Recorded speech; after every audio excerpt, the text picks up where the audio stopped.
What's up, everybody? I'm Morgan Crosbie. Welcome to Cars and Crosby. I've got an interesting, informative episode for you guys today. We're in my office. I haven't been in my office to film an episode since the very beginning of when I started this YouTube channel documenting my process with the Corvettes in the C8 generation. And I thought it would be a nice little change of pace, and also to give you guys some informative news on what's going on in the Corvette world. A couple of hours ago, we heard some interesting news coming out of the Bowling Green production facility. And if you've been watching my channel, you may have seen some foreshadowing that this may have been happening. We have just been officially told that the production at the Corvette facility has been shut down, and it will not be starting back up until approximately next week, or the week of the 19th in October, as they do have a supply shortage. I've talked about it a number of times about how many intricate parts of the supply chain are involved in this, and how remarkable it is that we're able to keep up with the supply and demand with the production. We've been averaging about 800 to 850 Corvettes a week, with the second shift being on. And because that second shift is now on, we've now reached the point where certain suppliers are not able to keep up with our production capacity. And so instead of lowering the production capacity down, we decided to build up a little bit of a surplus with some of the parts to help out and making it so that we can continue the production at a full steam pace. So I know that this is unfortunate news, especially if you guys are getting a vehicle in the very short future. But keep in mind that we're wanting to make sure that the product and the quality is at its highest level.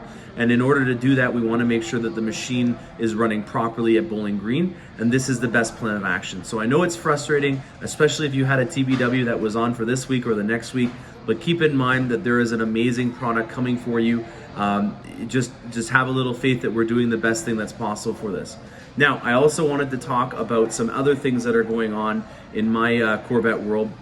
I do have some interesting news to pass along as well for anybody that is in Canada and was looking at getting a Corvette for the 2021 model year.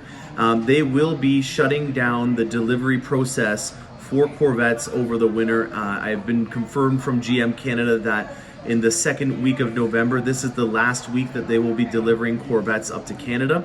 So there's a lot of breaking news, especially if you're Canadian. You're getting a double whammy with some information, and I just wanted to make sure, like always, that I'm making sure that I can give everyone the proper amount of information. It's not always the best information, but at least you can trust that I'm doing you a favor and giving you a proper expectation. And if you really think about it, you know, if you were having an order on file, there's not a lot that you can do with that Corvette if you're living in Canada and there's 2 feet of snow outside. So it may be a blessing in disguise if you were planning on getting your Corvette, or maybe you were 3rd or 4th on the list for the 21 model year, that you now receive it in the spring. I did have a great conversation with some engineers at the Michelin plant down in South Carolina.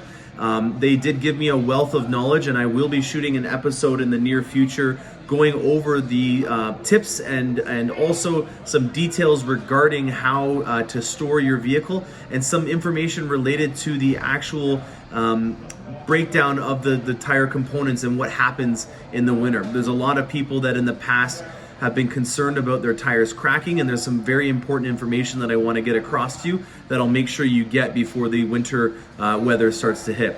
If you guys notice, my office does have a cool couple little bit of upgrades. I'll just show you some of the things that I've got right now. One of them is I have this beautiful piece of art that I got as a wedding gift. I'm very happy to be able to proudly display this in my office, as it has the dimensions and some tech specs related to the C8 Z51 that I have.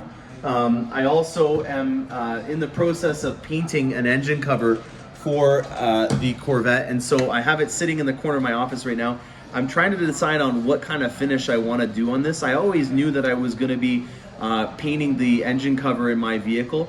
I'm leaning towards carbon flash metallic, but if you guys have any suggestions on what color I should cover the engine cover of my LT2 with, please don't hesitate to make a comment in the section below. I will have some more updates for you guys. I am here with you guys. I know exactly how it feels to have your vehicle on the cusp of being built and then having a delay come about, but know that this is for the best reasons possible. So stay tuned for more episodes. If you haven't already got your Corvette, I'm with you. I feel for you. If you have got your Corvette, get out there on the road and enjoy this beautiful fall weather that we have. Stay tuned for more, and happy motoring.